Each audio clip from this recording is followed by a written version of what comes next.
ഇനി 2 ദിവസം നമ്മൾ നാപ്തോളിൻ്റെ ഒരു പ്രൊഡക്റ്റ് റിട്ടേൺ കൊടുക്കുന്ന കാര്യം നമ്മൾ പറഞ്ഞിട്ടുണ്ടായിരുന്നു റീഫണ്ട് പോളിസിയിൽ. അങ്ങനെ ഡെലിവറി ബോയ് വന്ന് സാധനമൊക്കെ എടുത്തുകൊണ്ട് പോയി. അത് കഴിഞ്ഞ് നമുക്ക് ഫോണിലോട്ടൊരു മെസ്സേജ് വന്നിട്ടുണ്ടായിരുന്നു. നമ്മുടെ ഒരു വൗച്ചർ ഐ ഡി വെച്ചിട്ട് ഒരു മെസ്സേജ് നമ്മുടെ ഫോണിലോട്ട് വരും. അപ്പോൾ ആ വൗച്ചർ ഐ ഡി നമ്മൾ ആക്ടിവേറ്റ് ചെയ്തെങ്കിൽ മാത്രമേ നമുക്ക് റീഫണ്ട് നമ്മുടെ ഫോണിൽ കിട്ടത്തുള്ളൂ. അതിന് നമ്മൾ നാപ്തോളിൻ്റെ നമ്മുടെ അക്കൗണ്ട് എടുത്തിട്ട് എൻ ക്യാഷ് എന്ന് പറഞ്ഞ ഏറ്റവും അവസാനം ഒരു ഇത് കാണാം.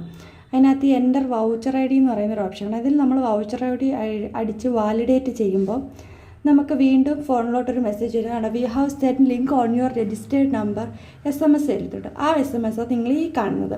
അപ്പോൾ അതിനകത്തൊരു ലിങ്ക് ഉണ്ട്. നമ്മൾ ആ ലിങ്കിൽ ക്ലിക്ക് ചെയ്യുമ്പം നമ്മുടെ ഡീറ്റെയിൽസ് അടിച്ചു കൊടുക്കാനായിട്ട് ഇതുപോലൊരു പേജ് വരും.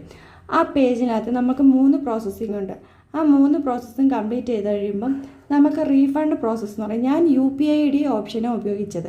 അപ്പോൾ തന്നെ എനിക്ക് ക്യാഷ് കിട്ടുകയും ചെയ്ത് നാപ്തോൾ നമ്മുടെ റീഫണ്ട് 800 ബൈ നാപ്തോൾ നമുക്ക് സക്സസ്ഫുൾ ആയിട്ട് നമ്മുടെ അക്കൗണ്ടിൽ വന്നിട്ടുമുണ്ട്. അപ്പം ഞാൻ കൺസ്യൂമർ കോർട്ടിൽ കംപ്ലയിൻറ്റ് രജിസ്റ്റർ ചെയ്തതിന് ശേഷമാണ് എനിക്ക് ഈ ഒരു പേയ്മെൻറ്റ് റീഫണ്ട് മെസ്സേജ് ലിങ്കും എനിക്ക് ഇവർ അയച്ചു തരുന്നത്.